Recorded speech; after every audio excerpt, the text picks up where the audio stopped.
Thank you. haven't really had the opportunity to say hi. Yeah. So welcome. Thank you. You starting to feel settled in and comfortable now? Yeah, just a little bit. I mean, the system's a little different for me, obviously, but just trying to make my way through and just listen to my teammates, listen to my coaches. But I'm starting to feel a little bit more comfortable each game. Coach has talked about how long he's known you and Alexis Yeah. and the journey to getting here.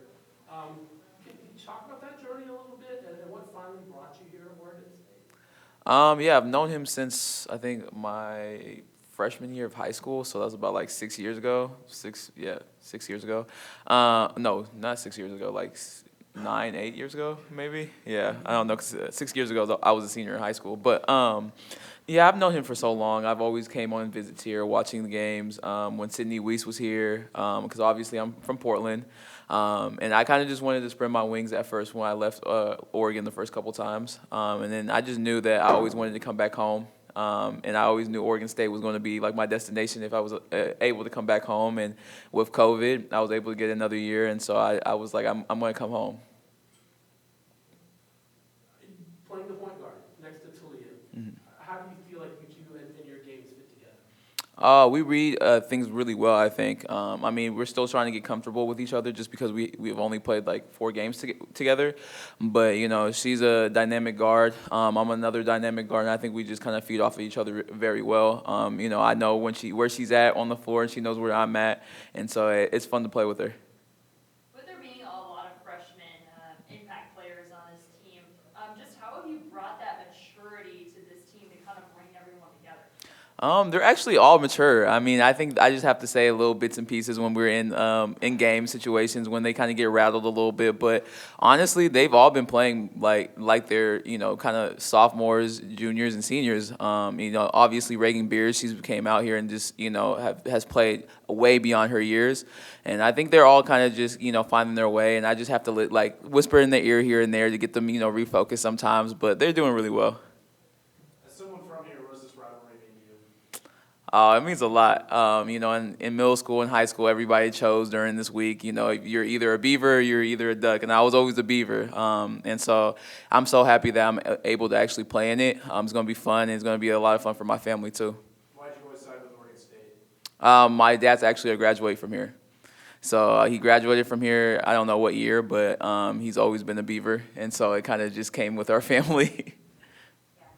So being a leader on this team, what's something you really want to see from your team, whether it be culture-wise, in-game, during this rivalry game? Just to play with heart, a lot of heart, because this is not just a game for us. I told them this yesterday, actually. This is not just a game for us, it's a game for a whole state. It means a lot to, not only Oregon State, it means a lot to Oregon, obviously, too. And so just play with a lot of energy, and just be smart, and don't let the crowd get into you, because obviously we're going to be playing in front of a lot of people. And so I think I'm just making sure that they know that it's still a game at the end of the day, but it means a little bit more.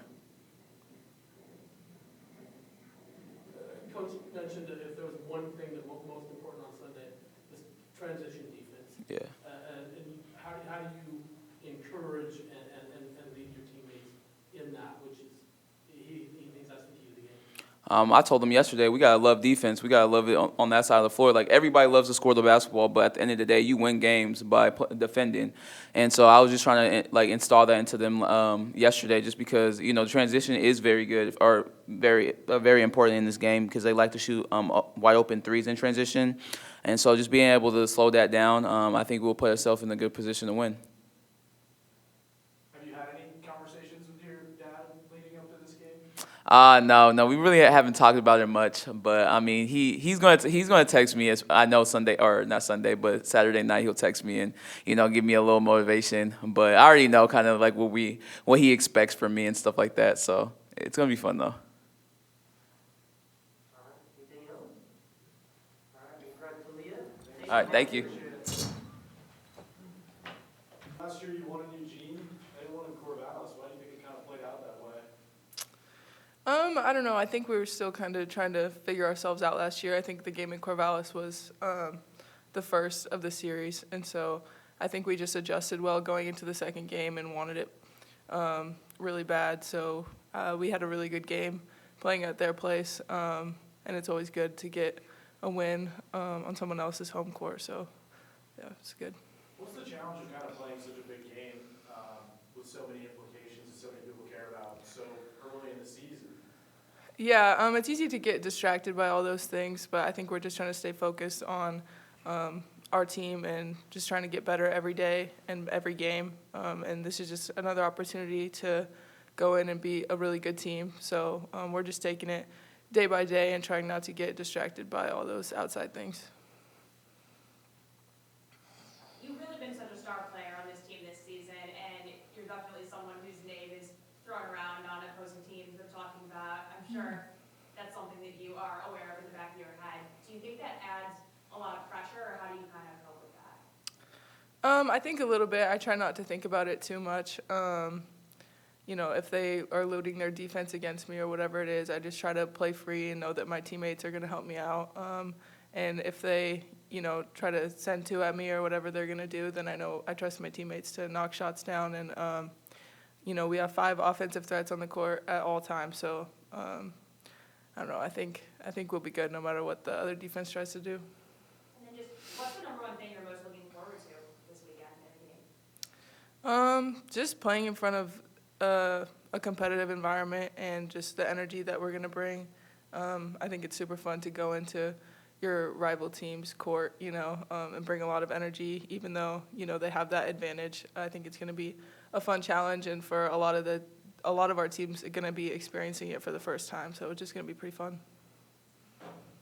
And it's always a pretty rowdy student section there, the pit crew. Are you someone that takes in what they're saying and internalizes it, or are you someone that just kind of blocks out all the noise and all the jeering and all that stuff? Yeah, I'm definitely someone that can't hear anything that's going on when I'm playing. Even in Gill, when it gets loud sometimes, I don't really hear it until after the game when I'm, thinking about it. During the game, I kind of just shut everything out. So I kind of always been like that, even in high school when student sections would say things. I just block it out and focus on the game. Had a nice little break before this game. What's the team been working on getting ready for this game? I think just the same things, tightening up mistakes that we made last week, and just trying to get better on both ends of the court, playing with more pace, and then tightening up some things on defense. I don't think there was any specific focuses. I think just continuing to hammer down on all the little things that we need to fix in order to take our team to the next level. You've now got an actual veteran point guard next to you handling the ball. So are you starting to actually be able to settle in to kind of a little bit of a different role next to Bendu? And how do you feel like you should work together? Yeah, for sure. I think we work together really well. She's a great defender, and that just brings so much energy to the team on that side of the floor, which translates to offense for sure. So to have her on the court with me, you know what you're going to get from her every day, and she's just solid and consistent. So it's amazing to play with someone like that. Mm-hmm. Anybody else? All right. Thank you. Thank you. So this break that you've had preparing for this Oregon game, is this helpful? And what does the team? What do you do with the team during this prep period before this game? Well, work on us, and then it's unusual to have a Pac-12 game at this time of the year, for us and for women's basketball. I think the men have done it a couple times, but for women's basketball we have not, and so this is a first. To play a game. Well, I guess the COVID year we did. Because we didn't have non-conference. So a couple years ago we did this. So it speeds up some things.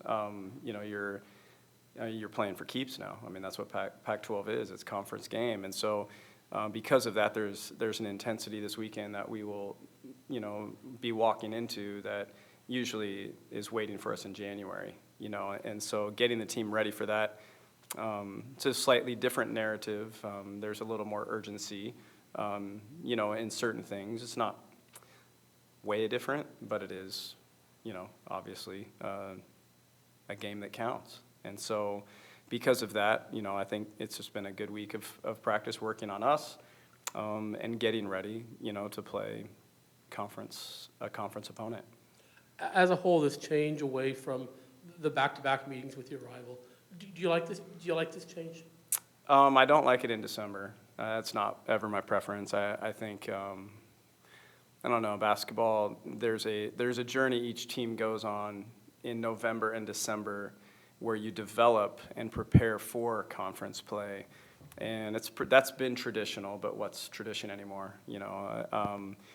So by moving Pac-12 games in, it disrupts that progression, you know, and it makes you do things you probably as a coach, it's probably not in the best interest of the overall development of your team. You know, in Pac-12, a lot of times the rotation gets shorter, which at this time of year, you don't want to do that because you want to develop your entire roster. You know, so there's reasons like that that I don't think are in necessarily the best interests. Do I like 2 games against our rival on the same weekend? I don't think I ever would have chosen it, but it has been what it's been for all these years. I'm at 11 years. I mean, however many years it's been, to where, you know, you kind of, it's the challenge. You know, you play each other twice in 48 hours, and there's like, it's just kind of fun. It's like an 80-minute game in some ways, and halftime lasts way longer, you know. So it's been kind of fun over the years because we've never separated them until we've been forced to this year. You know, originally, when we had 10 weeks for a 10-week schedule instead of 9 weeks due to moving our Pac-12 tournament, you know, when that adjustment was made for women's basketball, it condensed everything and it made us do something funky like that. And I wouldn't say anybody would have chosen that.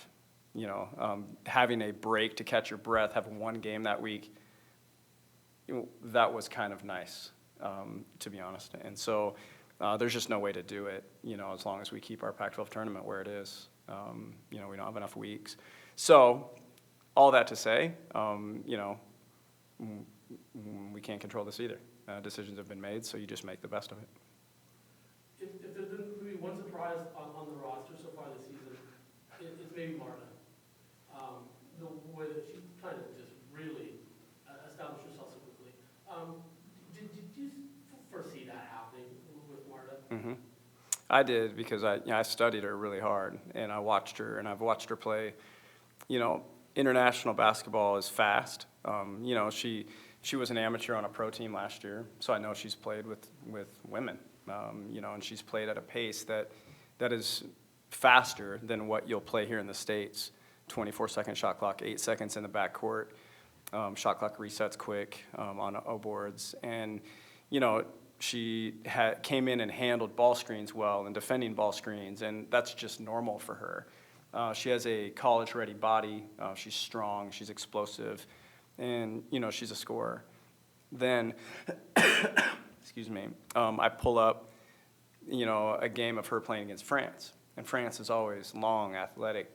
And I watch how she handled pressure and how she found ways to maneuver against longer athletes. And she survived it. And so that's when it was obvious to me. You know, Marta can play. She's a really good basketball player.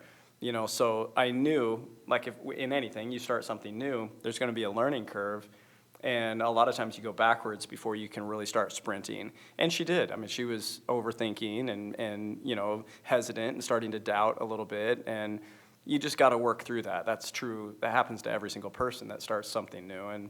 And so the last 2 weeks, I'm with you in regards to recognizing her progress. She has really taken her game to another level. And it has emerged. It's in practice. It's obvious. Her confidence, she plays with a swagger, plays with pace, and it's really fun to watch. And so, yeah, so I'm really happy, you know, that she's settling in and being what she's capable of being for us. Yeah. Because you do have a younger team, a lot of your girls haven't played in the rivalry against Oregon. How have you kind of been preparing them for that? Is that something that's been talked about a lot in the locker room and at practice, specifically playing Oregon, not just any other Pac-12 team? Yeah, I mean, everybody knows the rivalry. I think everybody gets it. You know, I mean, we were up in Portland, but, you know, we just We've been following football, and you see the rivalry game there, and you see it in other sports as well. And when you come to Oregon State, you know who the rival is. So I don't think anybody's unaware. I think there's few people wondering, probably, okay, what will it be like to play in that game? And the first time you do something, it's the first time you're doing it, so you get that experience really quick. We as coaches do our best to prepare. It's usually a fun atmosphere, no matter where you play it, and I'm sure that will be the case again, on Sunday. And so you make the most of it, but bottom line, it's another basketball game, and, they're a good team. We need to play a great game on Sunday. Have you seen a shift in energy with your team just as we transition into Pac-12 play? Has that kind of shifted and there's like this, oh wow, this is real now? Or do you think that it's been pretty consistent? Consistent. I think this team's just taking each step at a time. Certainly playing in the PK Legacy tournament. Playing Iowa and Duke. You're playing two good teams there. And, that was good for us. That was good experience. And the lights were a little brighter in those games, coming home and playing a field trip game in front of a sellout. That's a crazy experience. And so, I just feel like we're on a natural progression. This is the next step. They're recognizing it, and they're excited for it. Mm-hmm. Yeah. Last year, you guys got the win in Eugene. They got the win in Corvallis. Why do you think it kind of played out that way? I don't know. That's a great question. Sometimes it's when you play them. Sometimes it's, I don't know if there's a rhyme or a reason to it. Which game was first? I think the one here. So just clearly great coaching adjustments. I think that's what you'd have to. I don't know, man. I think, we were an interesting team last year. We had a great day down there. We really shot the ball well and moved it well, and so this series has been interesting throughout. It's led to some great games, and I think both programs have made each other better. And both seem very driven by freshmen in a lot of ways. How does that kind of impact the game when it's a lot of younger players dictating the pace and the scoring in it? Yeah, it's fun. It's fun. Both programs have recruited very well over the years and brought a lot of talent, to the Willamette Valley. And it's just been special to see, each person rise into that opportunity. That they know when they sign up to play for one of us, that these games are coming, and these games are a lot of fun, and the arenas have a lot of people in them. It's a great atmosphere. It's a really fun rivalry, and so they're excited to play in them, and I'm sure, Oregon's freshmen will be that, and I know ours will be as well. And so it's a series that tends to bring out everybody's best. Being basketball sport, where I know you talked a lot about, even from your first exhibition game, that even though the shots might not fall, you're still taking good shots. Being a coach, how do you coach taking good shots and encouraging that style of play, even when the shots aren't falling? To stay aggressive. And, I think decision-making is number one. And if you think about it, that's kind of what we're here to do. We're educators. We're impacting, young people in a pivotal time in their life. We're empowering them to be aggressive and to believe in themselves and to make good decisions, 24/7, make good decisions. And so what is a good decision on a basketball court? That's just one little microcosm of life. And so make good decisions. And if you're open, that ball goes up. There's a reason that we've recruited you. There's a reason you're here. There's a reason you're on the floor. And that's to do what you do at the highest level.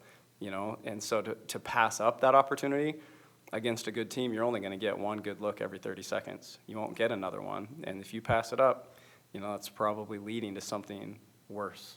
And because of that, you have to have 5 scorers on the floor at all times. Yeah, that's a fun question. Looking at this Oregon team, what's the most important thing for your team to do on Sunday to be successful? Well, they transition so well. If you look at their guards, with Pau and Rogers, you've got two, you're just veterans, and then you don't have to look too much deeper to see more experience there, right? And so the ball moves quick. you know, and they can really hurt you, you know, if you blink. And so there's just no relaxing in this game, and that's been the theme of the week for us. You know, I would say that's probably the number one key in this game, is not to let this team just get into a rhythm, especially on their home floor. You know, and the times that they've beaten us down there, that has been one of the biggest factors.